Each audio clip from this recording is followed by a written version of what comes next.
I'm serious, sir. That story, no, you can't be serious with that story. Just tell the truth.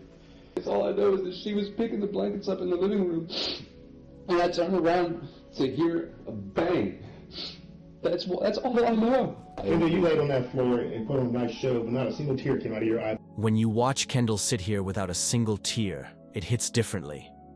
Real grief is messy, shaking, breaking down, unable to control it.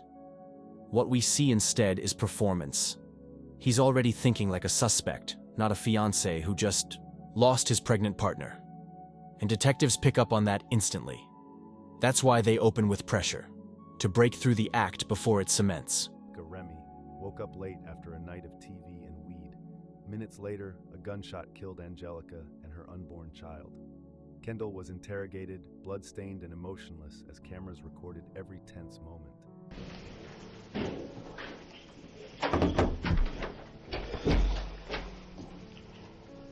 Mr. Hawk, I'm Detective House. This is Detective Geiger. Okay? We want to talk to you about what happened tonight, all right? Before we do, I'm going to put a little bit of stuff here on the record. This room is audio and video recorded. There's a microphone right here. There's a camera right there in the corner, okay? I don't care about none of that. Okay. Well, today's date is Monday, January 11th, 2021. The time is now 7:54 p.m. All right, Mr. Hawk. Again, what we're going to talk to you about is the shooting that happened out there at 310 Pleasant, okay? It's my wedding ring. It's all I have. Okay. All right. Mr. Hawk, you want to talk to us about what happened?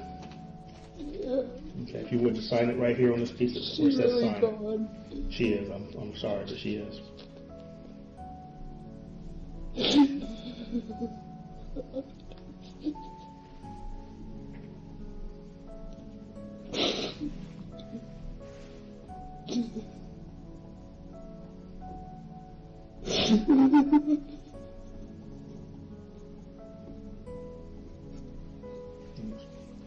Do you prefer Kendall, or do you go by anything else?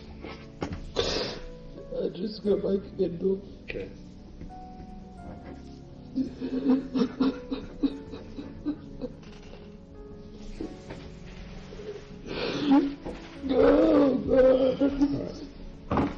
Kendall, start off. Just tell me a little bit about Angelica.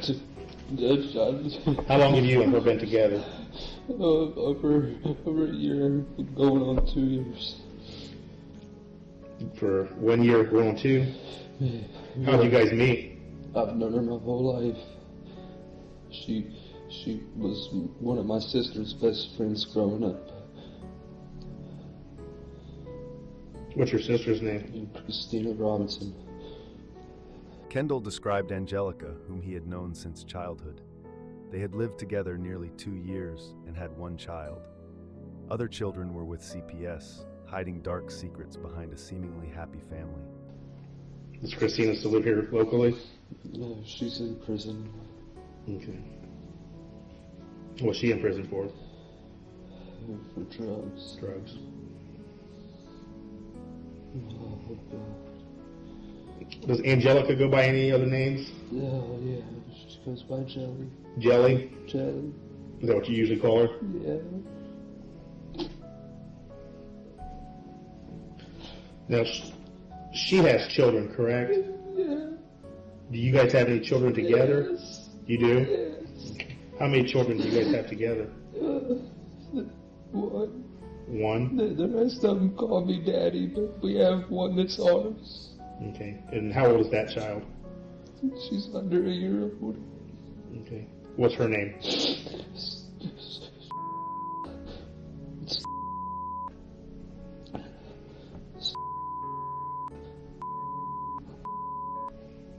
And then you know Steph's birthday?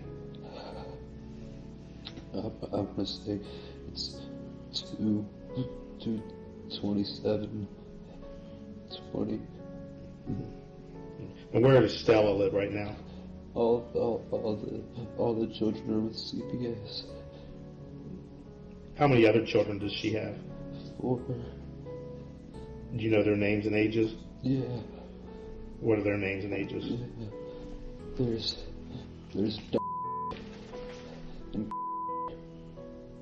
and those are the twins. Okay. They're boys. You know how old they are? They're both 4. They're twins. Okay. I don't remember their exact birthdays. That's fine. Or do you know what last name they go by? Rowe. R-O-W-E. Okay. What about the other 2 children? They got different last names. It's What is Bonnie it? and Okay. You know his last name? yeah, it's Keaton. And how old is I want to say she's 7 or 8. Okay. I want to say 8. And what about the other child? It's Keaton. How old is She's 9. You said all of those children are in custody of CPS? Yeah, How long have they been in custody of CPS? just a couple months. Kendall went next door to shower after a small argument. Returning, he saw her picking up blankets, and then a gunshot shattered the quiet calm. What's going on with you all that the children are with CPS?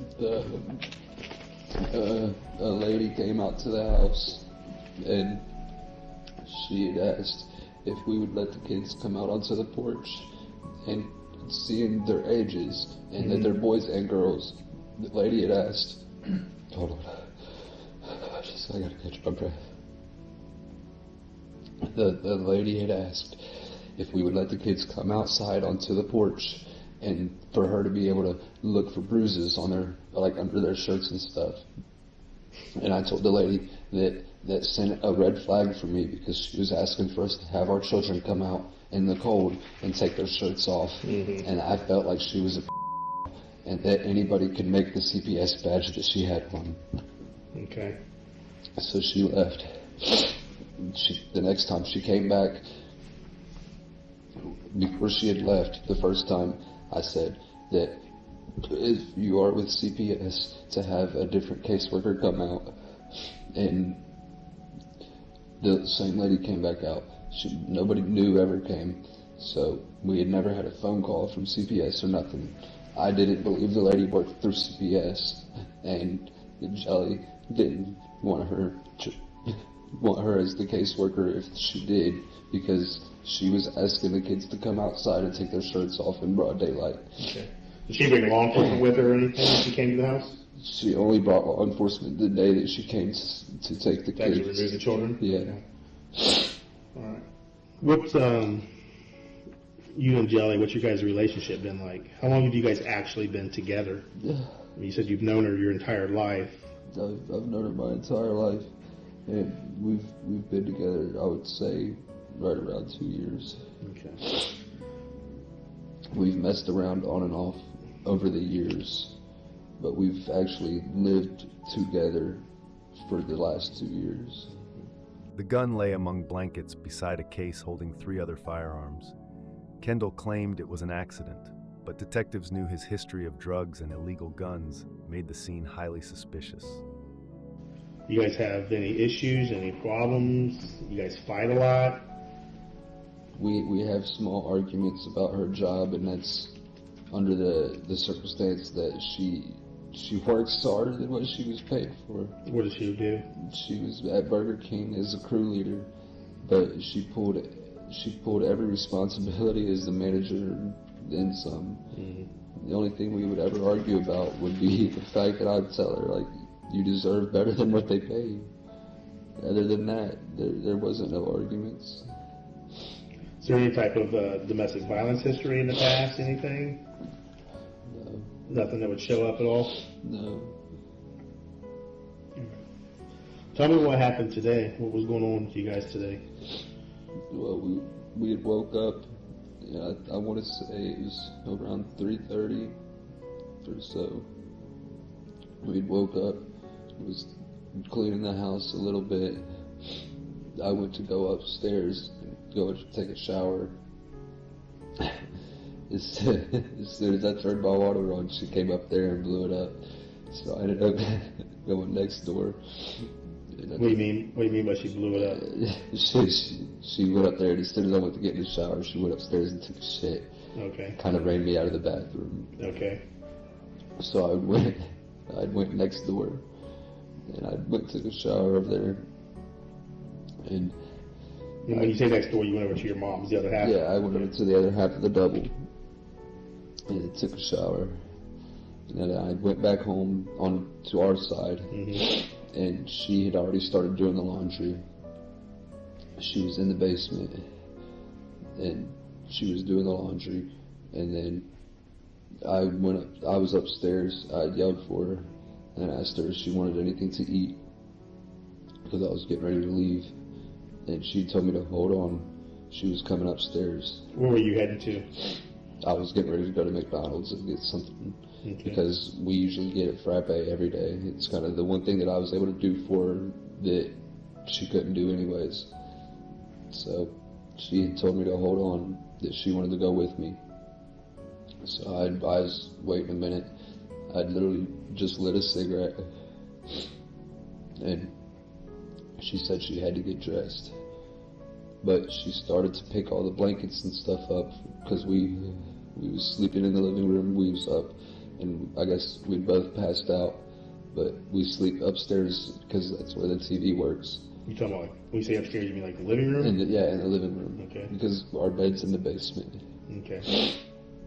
And she wanted to get the floor cleaned up, and we had checked the emails because the caseworker... Kendall tried to show a happy family. CPS and detectives uncovered hidden crimes and conflicts. Each statement, each action gradually revealed the horrifying truth about Angelica's death and her unborn child. And we had found out that he wasn't going to be at our visit, but we were still going to get our visit on Wednesday. And then she had started pretty much grabbing all the stuff off the couch from where I was asleep and where she was asleep next to me. Which couch is that? From the living room door, you have the couch along the left wall and couch along the right wall. If you're going in our front door, it was on the right wall. Okay. So it would be against the wall that separates your house and your mom's house? Yeah, the dividing wall. And she was grabbing all the blankets and stuff up from right there. And you heard a boom. And I was at the front door. I turned around, and she had already dropped the blankets back down. And that was when I'd seen the gun sitting in the blanket. And if you look across the living room, there was the gun case that had 3 tattoo guns in it, which they were cut out in the phone, was the 3 tattoo guns, but she had the case that the Magnum went it, the 357. Yeah, I guess we had it out last night or fell asleep with it out. I thought it was in the case, and apparently she did too. The case was on the couch by the front door. So in that plastic gun case, because I was out your house just momentarily. Yeah. On the couch that's against the east wall or the left wall, there was a hard plastic gun case. Yeah. That has like, I think, a lime green lock. It still had the lock on it. Okay. Yeah. You're saying that has tattoo guns in it? Yeah. If you open it up, it's foam that's kind of like this. Yeah. But it's... You say it's cut out for the guns to lay in? Well, it's the wavy kind. Okay, that's what I'm talking about. But it had a cutout for 1, 2, and 3 tattoo guns. But when we bought the 357, it fit in there. With the tattoo guns also? Yeah. It would still fit in there? It would still fit in there. Kendall described the newly bought 357 Magnum left on the couch. As Angelica picked up blankets, a gunshot rang out. The lack of burn marks on the blankets proved it wasn't accidental. Kendall was lying. Now listen closely. His entire blanket accident story falls apart under common sense. Guns don't just slip into blankets, discharge, and send a bullet at a downward trajectory. He's planting confusion to cover intent. But when lives are lost, confusion isn't innocence, it's manipulation. The more he explains, the less believable it becomes. She wanted to start going out the front door, and I was trying to hold on to her, and I couldn't dial out fast enough. I couldn't get the phone to dial out and keep up with her. And she buckled on the front porch, and that was when I went over and I got on top of her and I put my hand down on her and I held her and I just kept telling her to breathe. And that was when I finally got the phone to unlock, because our lock pattern, I finally got it to unlock and call out to 911. And I was sitting there, and she was still breathing, just rough. And all I could do was sit there trying to hold the pressure on her. Then it took a second. I ran next door to my grandma's porch, and I slung the door open, and I screamed for my grandma to just please come help, please come help. And went back to Jelly, and I sat there until the cops showed up. So you mentioned the 357. You said you may have had it out the night before or fell asleep with it. Tell me about why the gun was out. We had just bought it. Just bought it when? Within the last 24 hours. Where'd you get it at? From one of her co-workers. Do you know who that is? Yeah. Who's that? I don't know his last name. His first name's Adrian. And I don't even care if he gets in trouble for this. At this point, I done lost my... So Adrian works at Burger King? Yeah, it's her manager. Which Burger King are we talking about? On Brown Street.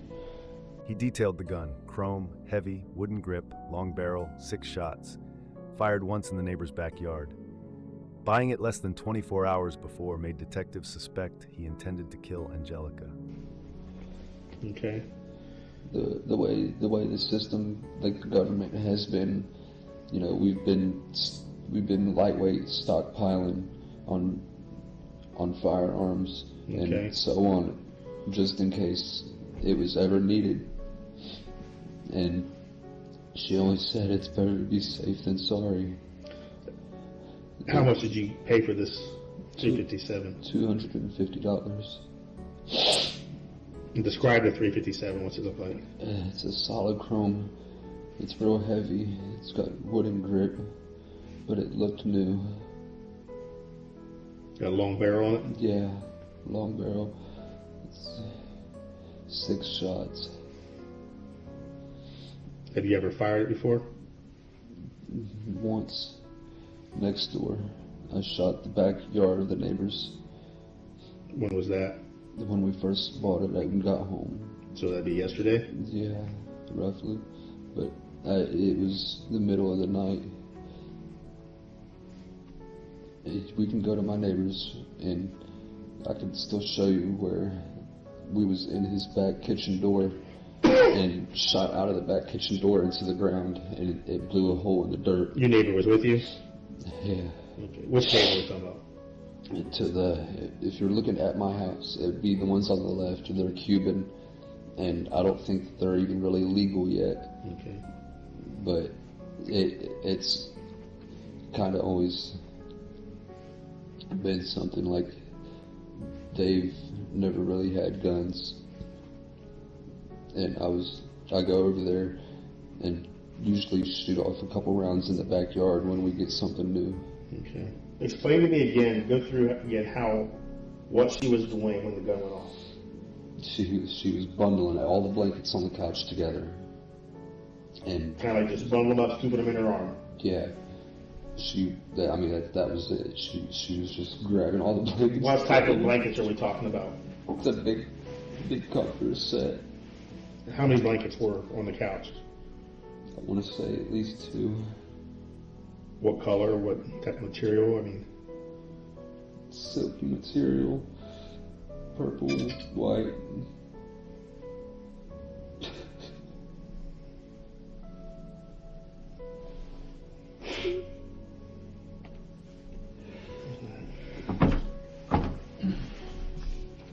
Real quick for me here, just kind of...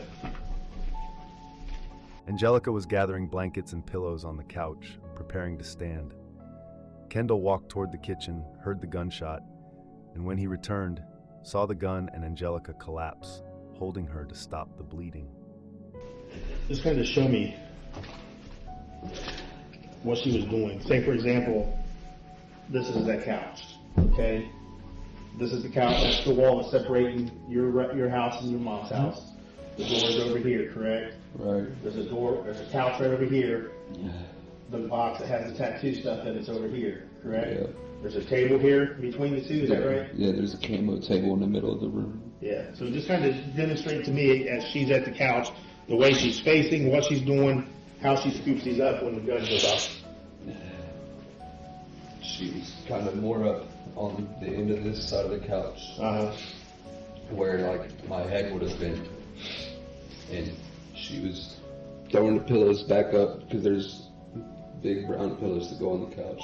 She was throwing them back up towards that side, and she'd scraped like she was bringing the blanket this way, and she'd turn around and look at me because I was, making jokes with as in maybe I wasn't done laying down, and she came over and started scooping the blanket up this way, and when she grabbed it like that, it was like she started to turn around, and then I heard the bang, and I was in the dining room. So she just basically scooped the blankets up, so her arms are underneath the blankets. Yeah, it was like she balled the blankets up, and I started walking back towards the kitchen, and that was where are her arms at? Her arms would have been up under all the blankets. So they're down here holding all the blankets in this area, kind of pinned against her chest, basically. Yes, and literally, I'd seen her start scooping the blankets up, and at that point, I was walking back through the doorway towards the kitchen area, because our back door don't all the way shut, and I was walking back that way because you could feel it draft through the whole house,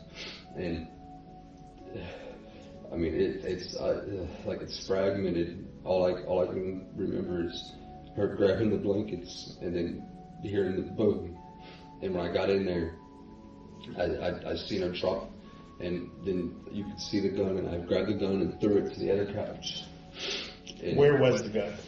The gun was sitting on the couch, and at that point, she, I don't want to sit on your table or nothing. That's fine. But at that point, she was sitting on the couch like this, and the gun would have been beside her. I grabbed the gun, I threw it to the other couch. Where were all the blankets at? They was kind of under her, as if she had set them back down and sat on top of them. Okay. All right. Have a seat back in the chair. Sorry. You're fine.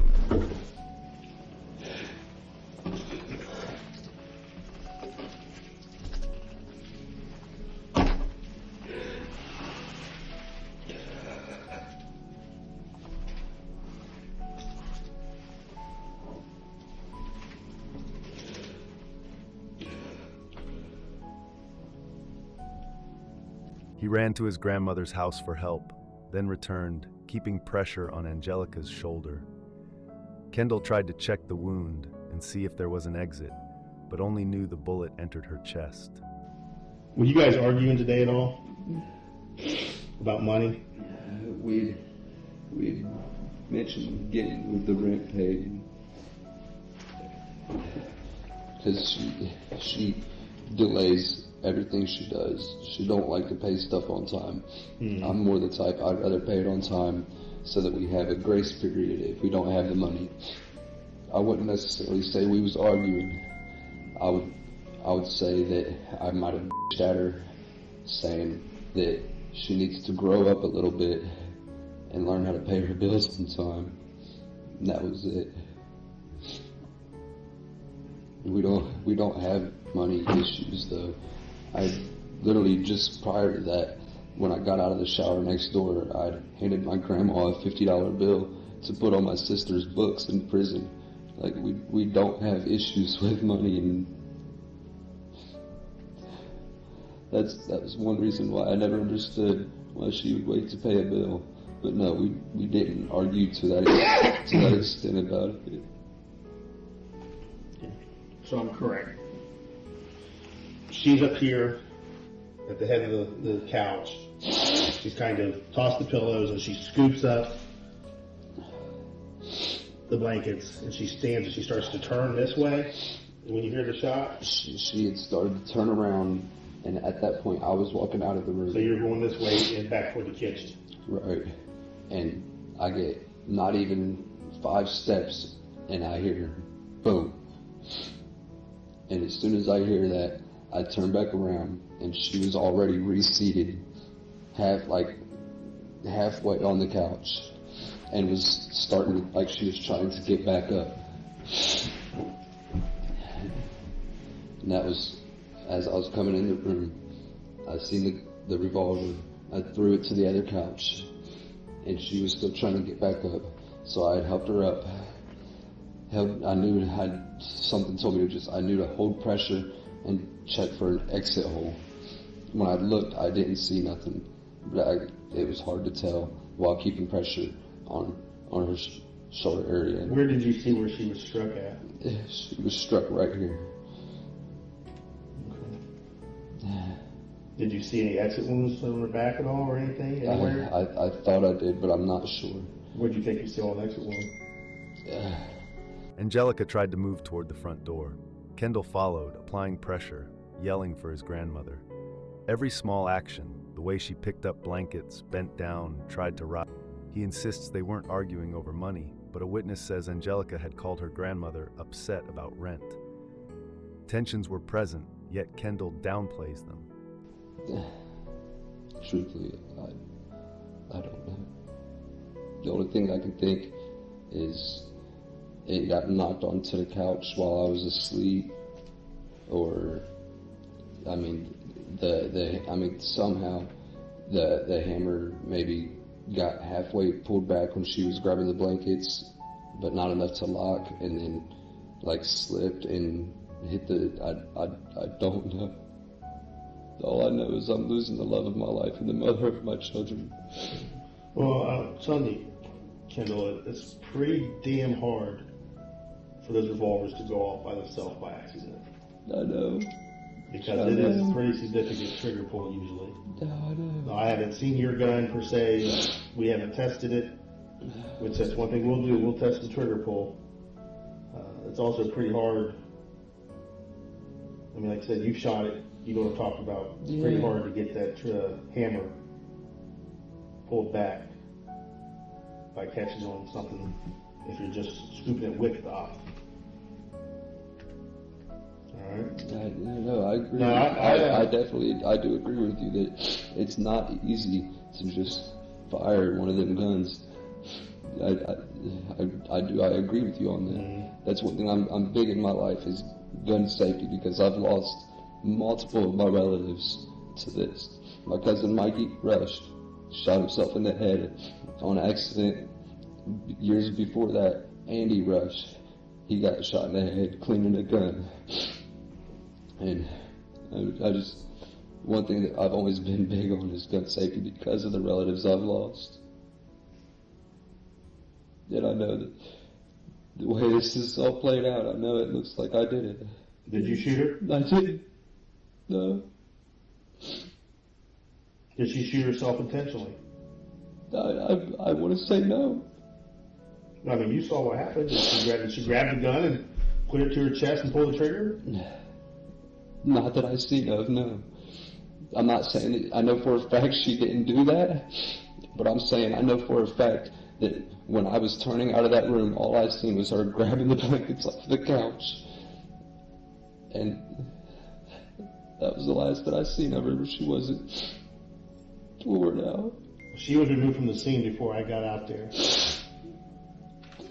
But I was told that she did have an exit wound, and it was in her lower back.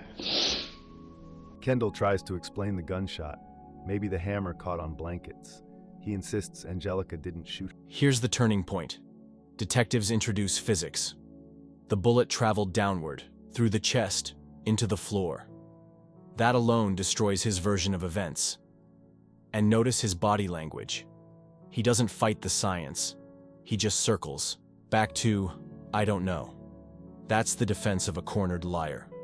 Compare this to true accident cases. People desperately reenact, beg investigators to believe them. Kendall? He resigns to impossible story. That resignation exposes guilt. Kendall, you laid on that floor and put on a nice show, but not a single tear came out of your eyeball. Not a single tear came out of your eye. Okay. What we're going to do is we're going to take you across the hall.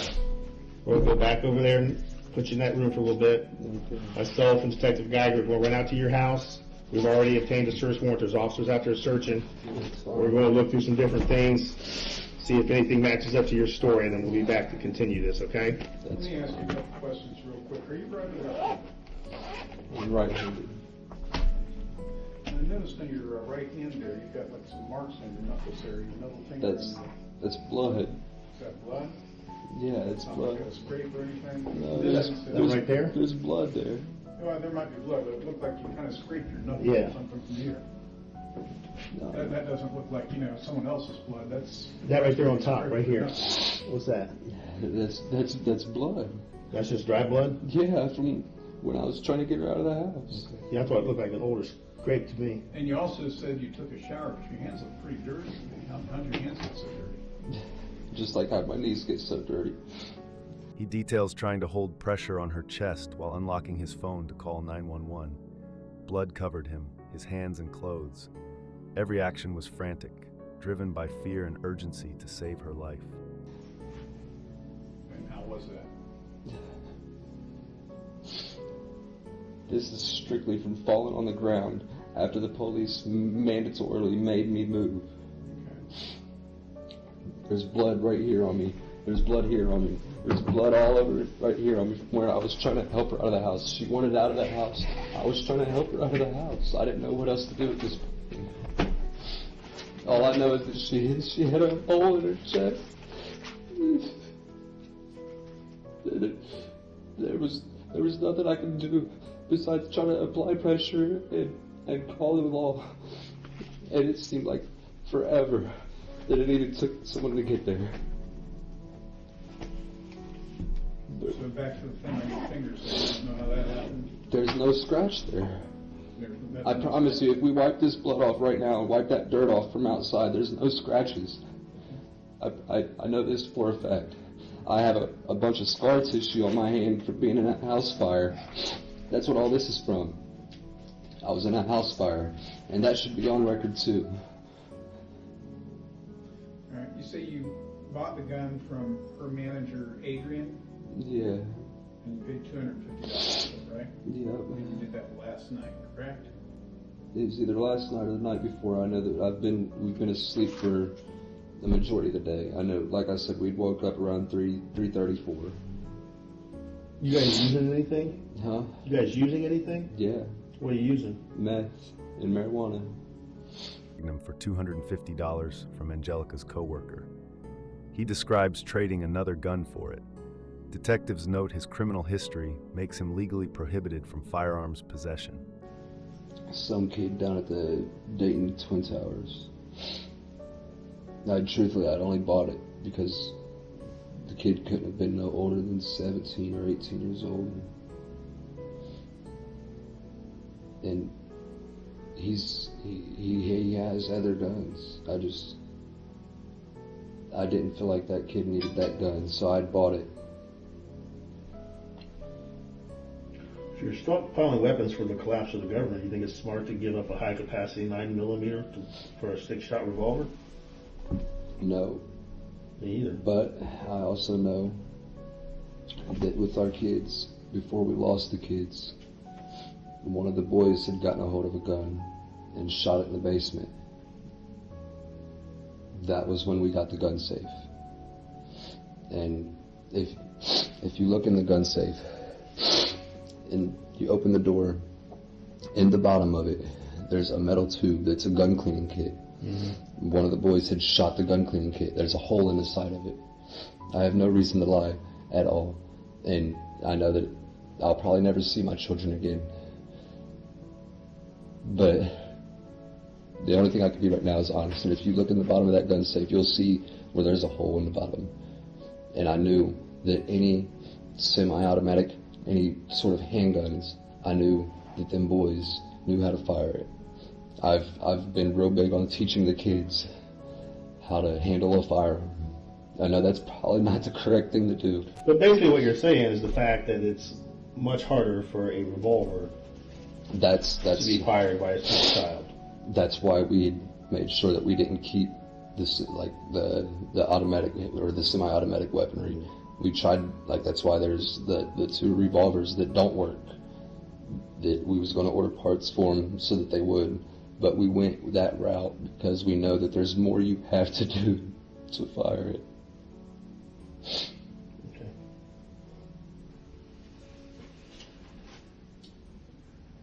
Here's the thing, kind of like what Detective House was saying. I mean, what you're describing really does not match her injury. Okay? I hear what you're saying. And, you know, even you admit that, you know, the reason that you have the revolver was because it's harder to shoot. Yeah. So an accidental thing like this would be extremely unlikely. Yeah, but it's not impossible. And I'm not saying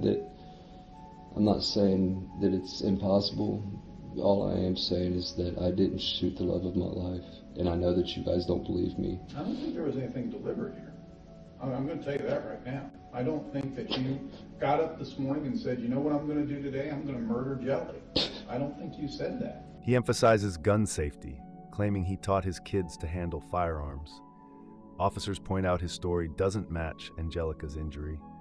Kendall maintains he didn't shoot her, insisting it was an accident despite contradictory evidence. That's all I know. Well, I think that she probably was picking up blankets. I think that part's probably true.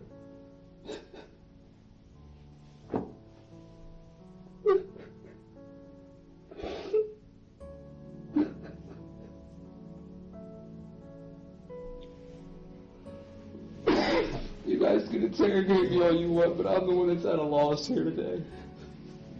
Not doubting that either. She's got 5 children that are lost. I know. Trust me, I know this. You want us to believe something that's pretty damn unbelievable. It's unbelievable to me. That's what you don't realize. As much as you guys don't want to believe it, I don't want to believe this either. I want to believe whatever the truth is. You want us, like I said, you want us to believe something that's unbelievable. We can't. How can we believe that story? That's all I know. There's no way her hands are down here scooping up blankets, and she's shot up here, and it comes out her lower back, and goes into the baseboard. That's an impossibility. So then you're telling me that my fiance's still alive right now? No, she's dead. I mean, That's not an impossibility. I The can't. impossibility is the angle and the shot. That's the impossibility from what you described. I can't explain something that I don't know. You said yesterday you had to cock the damn gun. Yeah, I So pull did. the trigger. I did to shoot it out of my neighbor's back door. How's that gun go off when you're scooping up a blanket? Even if her finger got on the trigger. I don't know. If her finger was on the trigger, I bet you she couldn't pull the trigger. Honestly, I don't know. And I'll probably die, and nobody will ever believe me. I guess that's what it's going to have to be, because it is. Like I said, let's see. This is some photographs that was taken from your house here. This is the baseboard behind the couch. That's where the bullet was dug out of. Okay? Police found firearms, ammunition, and drugs throughout the home. A gun safe contained 3 guns with a concerning amount of ammo. Inspection revealed a bullet hole and its trajectory from the couch to the wall.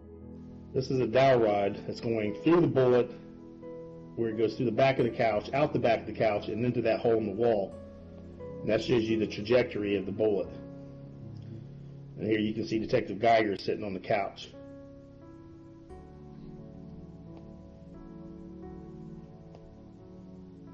This one you can see me standing in front of him with my finger pointed like a gun, where you can see how it goes through. Now, I'm not saying this is exact, but it gives you an idea of the trajectory of this bullet. I do understand that is a possibility of one of the ways, but I'm just trying to figure out how, the way you explained, she picked up this blanket and where she's hit in the upper left chest and an exit wound down somewhere in her lower back and the bullet being recovered under there. How is that possible?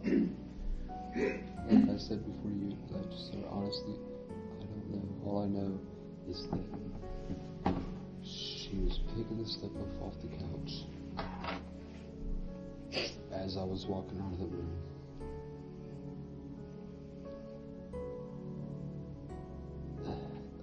I can't explain the unexplainable. Well, I can tell you we did find... There's things that I don't know. We did find the blanket. There was the white blanket and there's like the purple one. Yeah. The white blanket was on the couch. It looked like either she or somebody had been sitting on top of it, right where the bullet hole is. And you can see where a bullet went through that blanket, but the interesting thing is there's no burning on there. There's no stippling. You know what stippling is? No. When a gun is fired, the gunpowder that is in the casing ignites very rapidly. And that explosion is what causes the projectile to shoot down the barrel. All right? Well, there's portions of that superheated gunpowder that also come out the end of the barrel. And at close range to something, it actually sears or burns into it. It'll do your skin, clothing, things of that nature. If it's close enough to the skin, it'll actually char it, or to a piece of clothing. And one of the things that we don't see anywhere on that blanket is stippling or charring, because it looks like that blanket was actually behind her, like she was sitting on that blanket when that gun went off. And the purple blanket, we don't see any defects to indicate that somehow the gun swooped up in this blanket and goes off. This is where the evidence seals the coffin. No burn marks on blankets, no stippling. Proof the gun wasn't tangled in fabric. She was sitting on the blanket when shot. Every fact contradicts him, and instead of breaking down, he pivots again. Money arguments, drugs, gun trades. He's juggling excuses. But detectives already know. Facts tell the truth when words don't. No, I was not trying to kill her. And So what happened? almost. No, what happened? Let's knock off the bullshit. I'm serious, sir. That story, no, you can't be serious with that Knock off story. the bullshit and just tell the truth. 'Cause all you're doing is digging yourself a deeper fucking hole. It's time to just man up, man. I did. Do what? I did shoot her. You did shoot her? Why? No, I did. You can put words in my mouth all you No, want. it sounded to me like you just said did twice. No, I said I didn't. I did not shoot Okay. my life. I did not shoot my fiancée, the mother of my child. I did not shoot her. Then who did? Nobody else was there. I know. And the way you're saying it happened is not possible. That leaves one explanation. Well, at least two explanations. Either she intentionally shot herself in that fraction of a moment when you said she picked up these I'm not blankets and you saying she walked didn't through. shoot herself because she is. If you look, she was just in the mental ward not too long ago. You told me how she shot herself. How'd she do it? I don't know if that's what she did. I'm saying she was. Well, you were picking there. stuff up. I'm saying she was picking stuff up, and when I went to walk into the other room, I heard a bang. I don't know if she mentally, physically, purposely shot herself, or if the gun had went off. I don't know. All I know is that our children now don't have a mother, and. No, I know that don't say much, but there's not words for how unbelievable it really is. I realize that it is unbelievable. I realize it is impossible to believe something so absurd. And there's nothing. Yeah, that's what you want us to believe. Right? I mean, you want us to believe that story, right? I don't really care what you guys believe now. I just know that from this day on, the love of my life is gone. There's not much more to life now. I don't really care what happens to me at this point. Yeah, I've heard that song and dance before. Yeah, I believe you have. Then you might as well just be honest about it. Because the story you're telling us is not honest. And you and I both know. Believe what you want to believe. If you ask my grandmother, she'll tell you multiple times I said it was better off in prison because I had less to worry about. I didn't have bills. I didn't have none of that. That ain't got nothing to do with freedom. That's just got a matter of wanting to go out and take care of yourself as opposed to have somebody else take care of you. I understand that. But what is freedom if you don't have nobody to enjoy it with?